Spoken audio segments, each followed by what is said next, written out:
lanjut ke tema 2 ya sekarang ya, mata pelajaran PKN di kurikulum ke-13 ini. Tema 2 KDPKN-nya adalah KD 3.4. Pertanyaannya yuk kita bahas untuk persiapan ujiannya kita besok. Untuk mempertahankan kemerdekaan dari bangsa lain dibutuhkan sikap. Ini dia. Untuk mencapai kemerdekaan dulu bangsa Indonesia melakukan 2 hal, yaitu berjuang secara diplomasi dan secara fisik. Jadi ada yang fisik, ada yang non fisik. Kalau fisik dengan berperang teman-teman, jadi berperang nanti. Kalau yang non fisik berarti diplomasi. Apakah diplomasi itu melalui perjanjian-perjanjian, jadi melalui musyawarah-musyawarah. Itu cara Indonesia untuk merdeka dahulu. Untuk mempertahankan kemerdekaannya, jadi jelas kita harus bersatu. Tidak boleh bertengkar.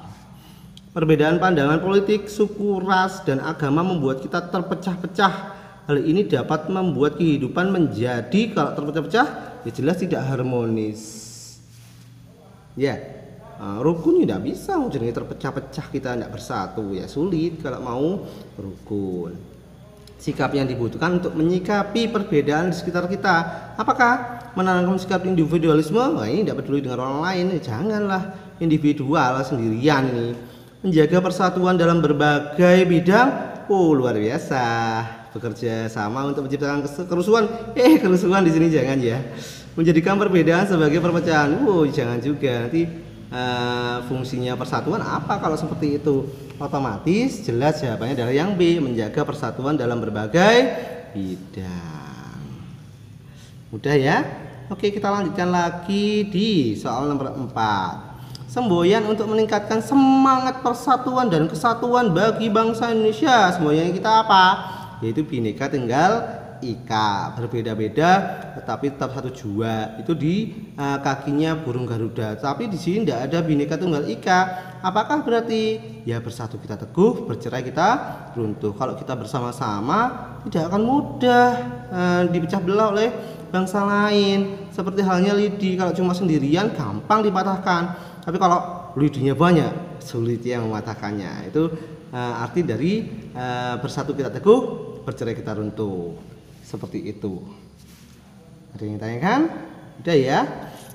Nomor 5. Berikut bukan perilaku yang mencerminkan persatuan dan kesatuan adalah ini yang bukan loh ya.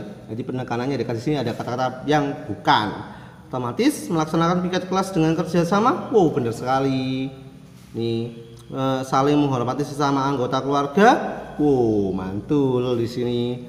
Mendahulukan kepentingan pribadi di atas setiap kesempatan. Jangan ini berbahaya ini. Ini yang menyebabkan adanya perbuatan namanya korupsi itu ya. Memberikan kesempatan yang sama untuk memperkenalkan budaya daerah. Pastilah gitu ya, untuk menjaga namanya kerukunan dalam budaya. Oke, jadi jawabannya yang C. Inilah jawaban PKN tema 2 KD 3.4 untuk kelas 6. Mudah ya. Jangan lupa like and subscribe channel kami di JPS Jago Pelajaran Sekolah.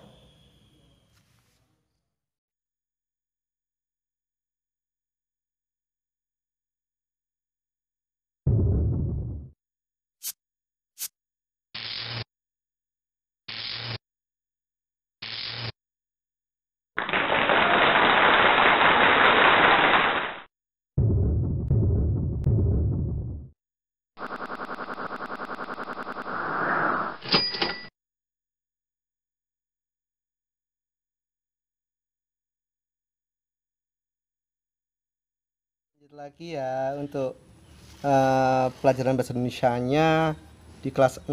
Ini bahasa Indonesia tema 2, yakni KD-nya adalah 3.4. Masalah apa ini? Coba di sini tema 2 menekankan pada masalah proklamasi kemerdekaan. Di sini ada bacaan. Bacalah teks berikut untuk mengerjakan soal nomor 1 dan nomor 2. Teks proklamasi ditulis di Rumah Laksamana Jalan Imam Bonjol nomor 1. Para penyusun teks proklamasi adalah IR Soekarno, DRS Muhammad Hatta, dan Mr. Ahmad Subarjo. Konsep teks proklamasi ditulis oleh IR Soekarno. Saat itu hadir pula BM Diah, Sayyidu Melik, Sukarni dan Soediro. Sukarni mengusulkan agar yang menandatangani teks proklamasi itu adalah IR Soekarno dan DRS Muhammad Hatta atas nama bangsa Indonesia. Teks proklamasi diketik oleh Sayuti Melik. Oke. Nah, pertanyaan yang pertama, tempat yang digunakan untuk menulis teks proklamasi kemerdekaan Indonesia adalah di mana? Jelas ya, di rumah Laksamana Maeda. Jadi jawabannya adalah yang A. Oke, selanjutnya lagi. Nomor 2. Kalimat tanya yang tidak sesuai dengan teks di atas adalah, apakah kira-kira kalimat tanya yang tidak sesuai? Kalimat tanya yang tidak sesuai, siapa saja penyusun teks proklamasi kemerdekaan? Ada ya. Berarti tiga tadi, IR Soekarno, DR Muhammad Hatta, dan Ahmad Subarjo. Siapa yang mengetik teks proklamasi? Ada juga, Sayuti Melik. Di mana teks proklamasi ditulis? Ada di rumah Laksamana Maeda. Jadi ini kapan teks proklamasi diketik? Tidak ada yang ngetik Sayuti Melik, tapi waktunya tidak ada. Jelas sekali. Pertanyaan nomor 3, Ibu Fatmawati merupakan tokoh yang menjahit bendera sang merah putih sebelum dikibarkan pada proklamasi kemerdekaan Indonesia. Nah, ini kalimat tanya yang tepat berdasarkan jawaban tersebut. Apakah kira-kira kapan teks proklamasi kemerdekaan diketik? Ada enggak? Tidak ada ya. Di mana? Oh, bukan. Itu nanyakan orang kok, Ibu Fatmawati. Jelas ya jawabannya, siapa yang menjahit bendera sang merah putih sebelum dikibarkan pada proklamasi kemerdekaan Indonesia. Kalau kapan ini nanyakan waktu, di mana tempat, bagaimana keadaan, nah, atau cara. Siapa ini baru pelaku, karena pertanyaan di sini adalah pelakunya. Lanjut. Penduduk Indonesia yang terdiri dari beragam suku bangsa tersebar di seluruh wilayah kepulauan Indonesia. Persatuan dalam keberagaman merupakan modal utama dalam mencapai masyarakat sejahtera. Apa modal utama dalam mencapai masyarakat sejahtera? Ada di situ ya. Apa? Persatuan dalam keberagaman. Jawabannya yang C. Mudah. Lanjut nomor 5. Berikut ini yang merupakan kalimat efektif adalah, ada di sini. Efektif berarti tidak membuang ya, tidak pemborosan. Nah, sama kalimatnya mudah dimengerti. Ada yang pertama, agresi militer Belanda. Yang kedua, diawali Belanda dengan militernya menyerang terhadap Yogyakarta, ibu kota Indonesia saat ini. Enggak ya. Agresi militer Belanda 2 dilaksanakan dan terjadi pada tanggal 1948. Jadi ya, perjanjian ini tidak ada nih. Ini pemborosan kata-kata. Salah satu aja yang dipakai. Lek perundingan ya perundingan tok, lek perjanjian ya perjanjian tok. Perjanjian Rom-Rom terjadi pada tanggal, lah ini dia yang tepat sekali. Nah, kalau di sini ada dannya itu loh. Nah, ya wis. Ini jawabannya yang di perjanjian Rom-Royan terjadi pada tanggal 14 April 1949. Itulah materi bahasa Indonesia tema 2 kelas 6. Udah ya? Oke.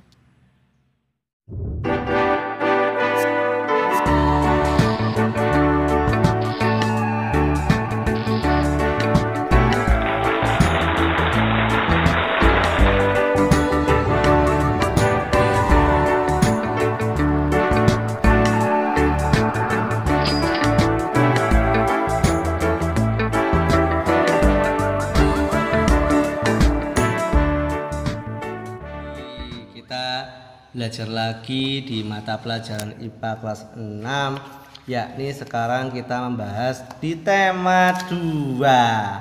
Berisi apa teman-teman? Yaitu IPA KD 3.3. Kalau yang tadi di tema 1 isinya adalah golongannya perkembangbiakan. Kalau di tema 2 ini masalah ciri-ciri khusus makhluk hidup. Otomatis coba kita pelajari. Di sini ada beberapa soal di sini ya. Oke, dari nomor 1 dulu. Perhatikan gambar berikut. Ciri khusus tanaman di samping adalah, ini adalah tanaman kantong semar. Dia itu tanamannya insektivora. Apa itu insektivora? Yaitu memakan serangga untuk memenuhi kebutuhan nitrogen. Kenapa? Karena dia hidupnya di rawa-rawa. Di rawa itu tanahnya gambut, sedikit asam, sehingga termasuk tanah kurang subur, kandungan nitrogennya sedikit. Jadinya dia termasuk tumbuhan insektivora. Ini kan mengeluarkan aroma manis. Tujuannya apa? Ya menarik serangga, bukan untuk membantu penyerbukan loh ya. Ya kalau Rafflesia arnoldi dan bunga bangkai, membantu penyerbukan. Tapi kalau di sini menjebak serangga untuk dimakan. Jangan sampai salah ya. Kalau yang memikat serangga ini Rafflesia arnoldi, bunga bangkai, karena mengeluarkan bau yang tidak sedap. Lalat yang suka itu nantinya. Nyambung ya.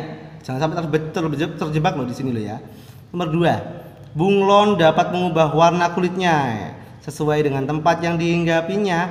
Fungsi ciri khusus yang dimiliki bunglon bertujuan untuk, nah ini namanya kemampuannya adalah mimikri ya teman-teman.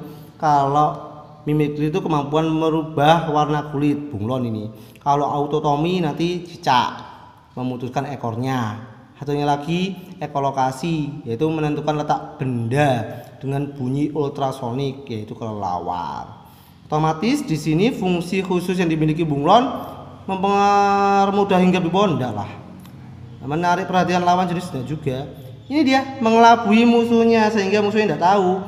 Karena lek bunglon itu berubah warna. Kalau ada di tempat yang warna hijau ya kulitnya bunglon berubah jadi warna hijau. Kalau di coklat ya warna coklat. Kemampuan itu namanya kemampuan mimikri. Paham ya teman-teman? Lanjut nomor 3, banyak cara yang dilakukan tumbuhan untuk menyesuaikan diri pada musim kemarau. Kemarau itu yang tidak ada hujan. Salah satunya yaitu mencegah tubuh kehilangan air melalui proses penguapan. Tumbuhan yang memiliki cara penyesuaian tersebut adalah, apakah itu? Bunga matahari layu saat terkena matahari, wajar. Tumbuhan putri malu mengatup, ini iritabilitas. Kepekaan makhluk hidup terhadap rangsangannya, pasti menutup kalau putri malu. Jati menggugurkan daunnya, ini dia. Ini untuk mengurangi penguapan. Otomatis jawabannya adalah yang C. Paham teman-teman? Ini soal nomor 1 sampai nomor 3. Dua soal lagi teman-teman di sini. Ada soal nomor 4 dan nomor 5. Ini dia soalnya. Perhatikan tabel berikut. Ada hewan cicak kaki berselaput. Pasangan yang tepat antara hewan dan pasangan ciri khusus terdapat pada Romawi. Cicak kaki berselaput enggak, bebek ya ini ya. Bunglon memiliki kemampuan ekolokasi, kelelawar. Bunglon itu mimikri. Walang sakit mengeluarkan bau menyengat, benar. Ikan buntal menyemprotkan tinta pekat, tinta pekat, bukan. Ini cumi-cumi ya teman-teman. Otomatis jawabannya adalah yang nomor 3, yang C. Paham teman-teman? Nyambung ya?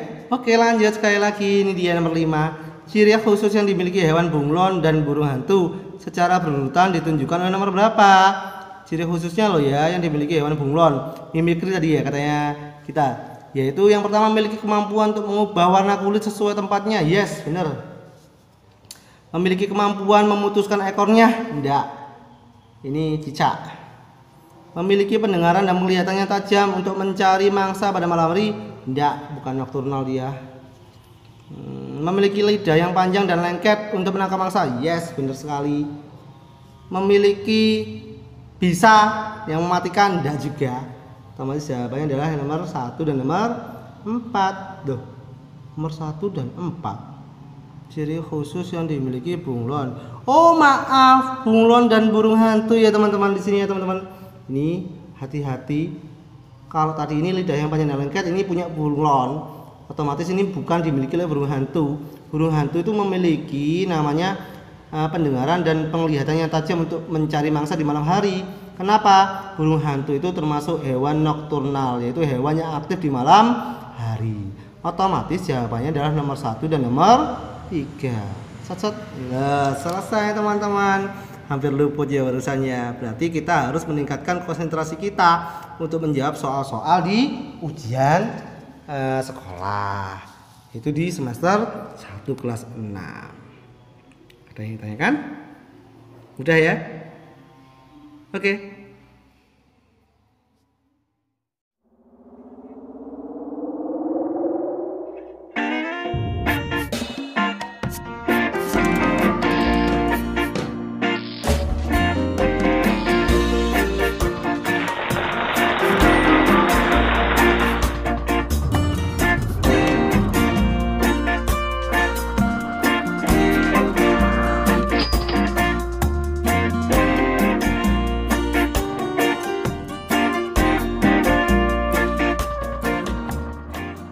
kita sekarang belajar IPS di tema 2, yakni berisi KD 3.4 di sini.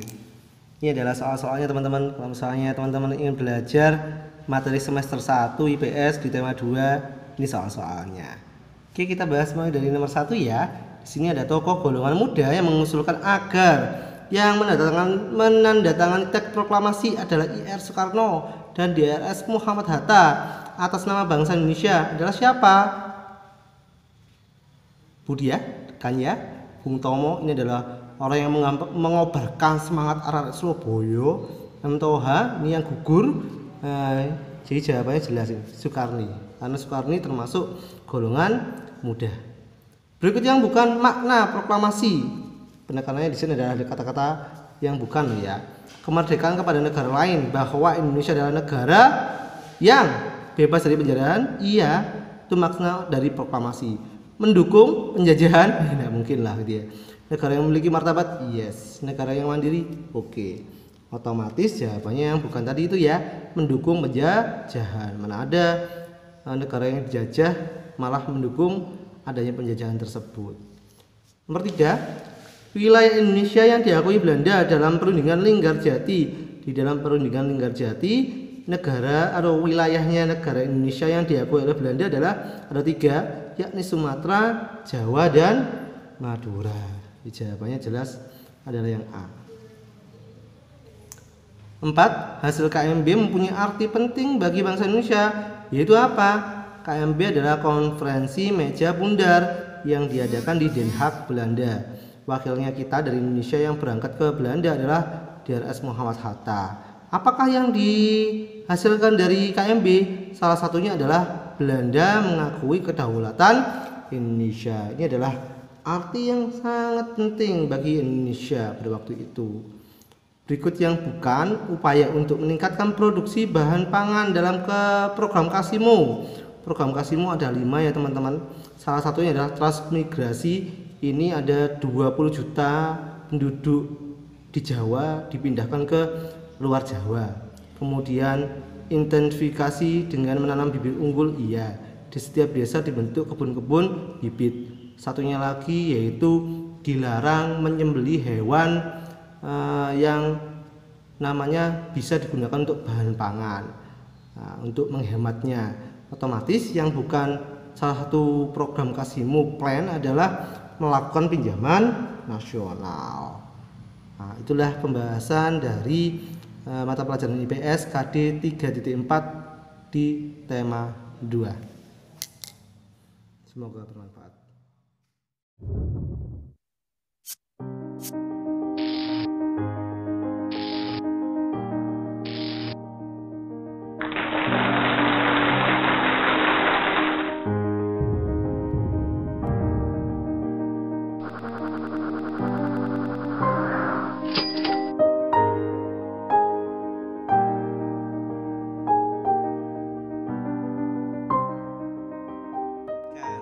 Tema 2, pelajaran kelas 6, K13, mata pelajaran SPDP, KD 3.3 ya teman-teman.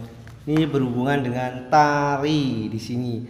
Tadi seni tari di sini. Oke teman-teman, ini adalah pertanyaannya. Ada 5 pertanyaan di sini. Bisa teman-teman jawab. Kita bisa berlatih bersama di sini. Semoga aja nanti bisa bermanfaat untuk ujian teman-teman semuanya. Oke, kita mulai dari yang pertama. Di sini ada pola denah yang harus dikuasai seorang penari dan berfungsi untuk membuat posisi dalam sebuah ruang gerak disebut dengan apakah itu? Jadi disebut namanya pola lantai teman-teman. Jadi gambar atau garis-garis yang dilalui oleh penari dalam melakukan tarian disebut namanya pola lantai. Seperti itu teman-teman. Kita lanjutkan lagi. Berikut yang bukan contoh pola lantai dalam tari. Pola lantai itu dibagi menjadi 2. Di sini ada pola lantai dibagi menjadi 2, yaitu pola lantai garis lurus. Satunya lagi ada garis lengkung. Kalau garis lurus ini nanti ada yang pola yang horizontal seperti ini ya teman-teman. Ada yang vertikal, ada yang vertikal seperti ini teman-teman, seret gini ya. Ada yang diagonal memojok teman-teman. Nah gini ya, atau gini. Nah gini ya teman-teman, memojok seperti itu. Ini pola lantai garis lurus. Satunya lagi apa teman-teman? Zigzag namanya. Set set set set. Nah zigzag. Garis lengkung ini ada selengkungannya teman-teman, setengah lingkaran bisa atau lingkaran juga bisa. Itu adalah contoh dari garis lengkung. Otomatis yang tidak ada adalah pola lantai tidak beraturan di sini teman-teman. Mudah ya teman-teman. Lanjut, gambar untuk mengerjakan soal nomor 3 sampai 5 di sini. Ini ada tarian, ada bulat ya teman-teman. Ini bernama jelas sekali tari randai. Ini tari randai. Dari mana kata tari randai itu? Dari Sumatera Barat. Di sini tari randai. Kemudian pola lantai yang digunakan di tari itu jelas sekali lingkaran ya. Lingkaran itu termasuk pola lantai garis lengkung. Nah, zigzag, vertikal sama horizontal ini pola garis lurus. Otomatis jawabannya adalah yang D. Gitu ya teman-teman. Itulah pembahasan di tema 2 SBDP KD 3.3. Semoga bermanfaat.